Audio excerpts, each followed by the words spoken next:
Здравствуйте, дорогие друзья! Я поздравляю вас с наступившим Новым Годом! Желаю вам исполнения всех ваших желаний и приветствую вас на новой лекции канала «Жизнь после жизни есть, я знаю», который посвящен доказательствам жизни после смерти и устройству потустороннего мира, куда каждый из нас попадает по завершении своего земного пути, где и воссоединяется с ранее усопшими родными и любимыми и продолжает бесконечное путешествие по нашей прекрасной и удивительной Вселенной.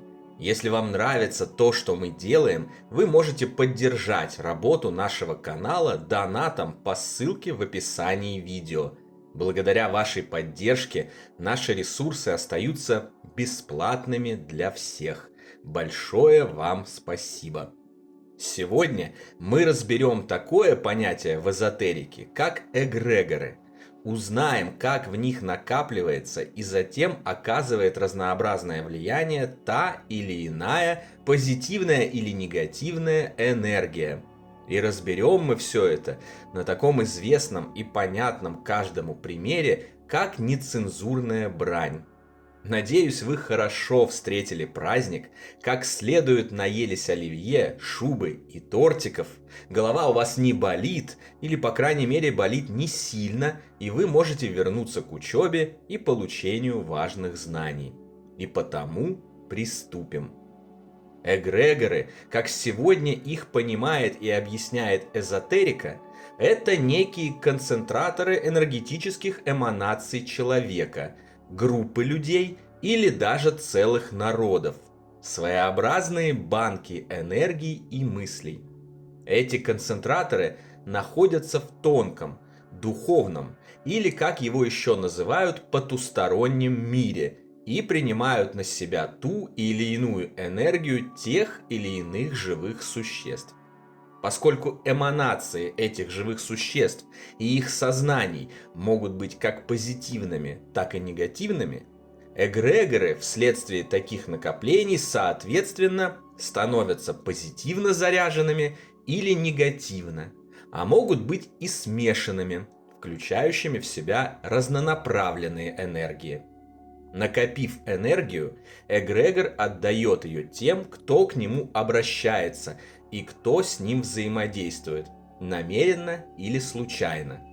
Тому, кто изначально породил энергетическую эманацию, тому, кто сознательно черпает энергии из тонкого мира, и тому, кто это делает случайно, по незнанию или по неосторожности, как большинство из нас. Эгрегоры оказывают влияние и на общие условия на той или иной территории, той или иной страны, населенной теми или иными народами, включая даже погодные проявления, разнообразные стихийные бедствия, катастрофы и так далее. Чем негативнее, злее и мрачнее общая коллективная мысль народа, проживающего в его стране, тем вследствие работы эгрегоров хуже и проявление погоды и климата на этой территории. Лично для меня сейчас уже очевидно, природа невероятно чувствительна к эманациям, мыслям и качеству сознания живых существ, накапливающейся в эгрегорах и затем проистекающей из них энергии. Понимаю, что эзотерические термины – это сложно. Мы можем упростить себе задачу, абстрагироваться от них, обратиться к интуиции человечества и вспомнить об укоренившейся много веков назад уверенности, что мысли материальны. Люди на протяжении длительного времени жили, умирали, наблюдали за происходящими событиями, обнаруживали закономерности и делали выводы. Они увидели, что с нами происходит то, на чем мы усиленно концентрируемся. По-простому говоря, воплощение сосредоточенных желаний или страхов – это и есть действие так называемых эгрегоров. Обратите внимание, это не значит, что сбывается исключительно то, что мы желаем, или исключительно то, чего боимся. Все это работает несколько по-другому. Воплощение той или иной мысли, того или иного сосредоточения идет из нашего внутреннего мира и происходит вследствие уже неоднократно упоминавшегося закона соответствий. Если хотите узнать больше об этом законе, его работе и его проявлениях, читайте наши книги «Жизнь после жизни есть я знаю», публикации нашего телеграм-канала и смотрите другие лекции. Приложив немного усердия, вы обязательно разберетесь. Чуть подробнее остановимся на страхах, так как именно они больше всего интересуют живущих. Говорят, что наши страхи всегда сбываются. Если говорить грубо, то это действительно так. Но это лишь часть картины и часть истины. На самом деле с нами сбывается то, на чем мы концентрируемся. Но концентрируемся не усилием воли здесь и сейчас, как когда, например, кто-то усердно думает о Мерседесе Майбахе и вот той чекуле с ногами от шеи, страстно желая обладать всем этим добром, а то, чем наполнен наш внутренний мир. Поскольку человечество порабощено различными страхами и ужасами, то их внутренние миры отравлены и разъедены разнообразными страхами и ужасами. И страхи, соответственно, чаще всего и воплощаются. Именно поэтому очень важно на глубинном уровне очистить сознание от любых страхов.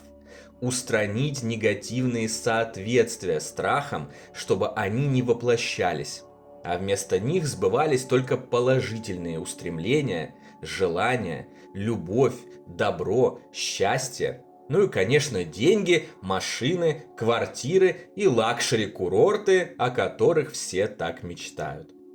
Очищение от страхов и переключение сознания на позитивные эмоции и устремления – это одна из самых важных задач пребывания духа в мире плотной материи. Но и одна из самых сложных, поскольку материя безостановочно влияет на сознание и стремится не дать ему вырваться за пределы ее плена. Поэтому решать эту задачу нужно постепенно. Ничего не достигается за один скачок. Все путь. Путь, преодолеваемый шаг за шагом. Давайте еще немного сузим масштаб для упрощения понимания и обратимся к обещанному мною в начале лекции примере с нецензурной бранью. Первым простым и логичным шагом на пути очищения от страхов и переключения своего сознания на работу только с позитивными эгрегорами может стать отказ от банального употребления матерных и бранных слов. Это узкий и частный пример, но очень показательный и понятный. Ведь дело в том, что все работает одинаково на всех уровнях Вселенной.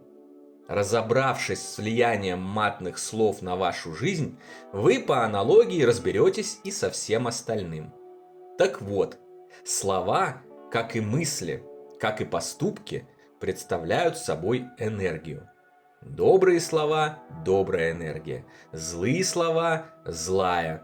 Произнося вслух бранное слово, заряженное ненавистью, агрессией и злобой, вы порождаете отрицательный заряд, который накапливается в соответствующем негативном эгрегоре.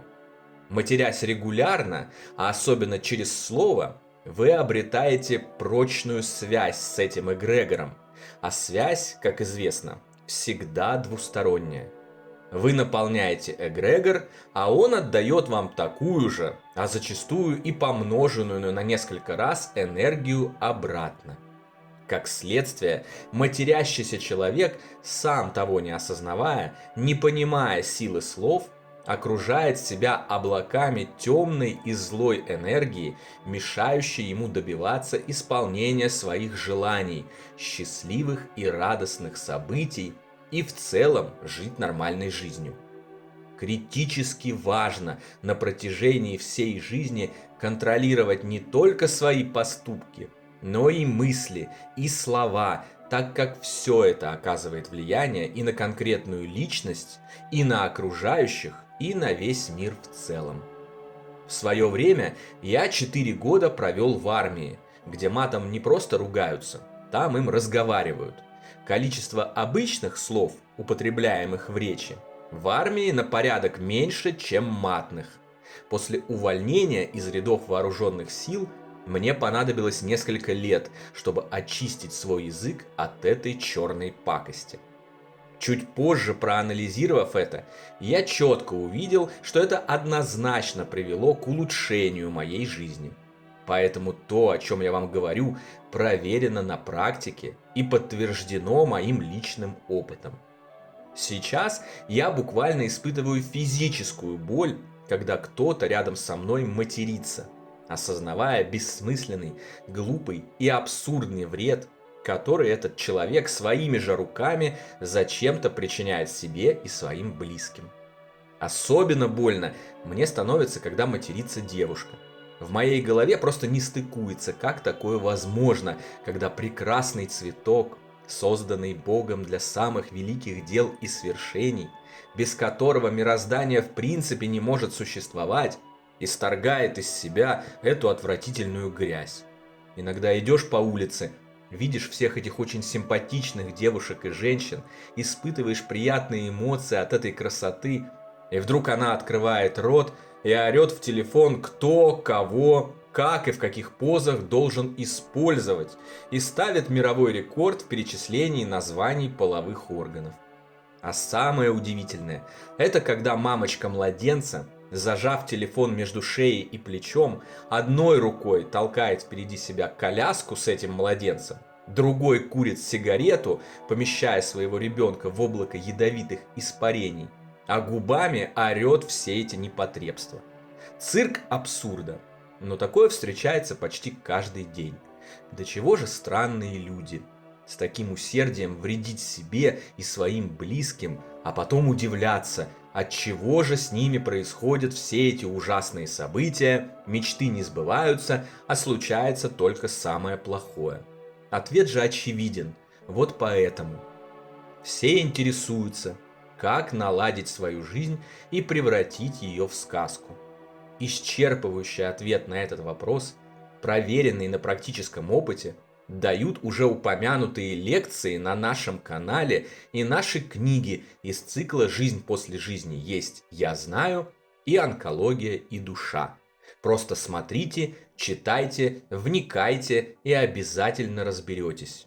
Это ведь не какое-то тайное, сложное и недоступное знание. На самом деле все очень просто.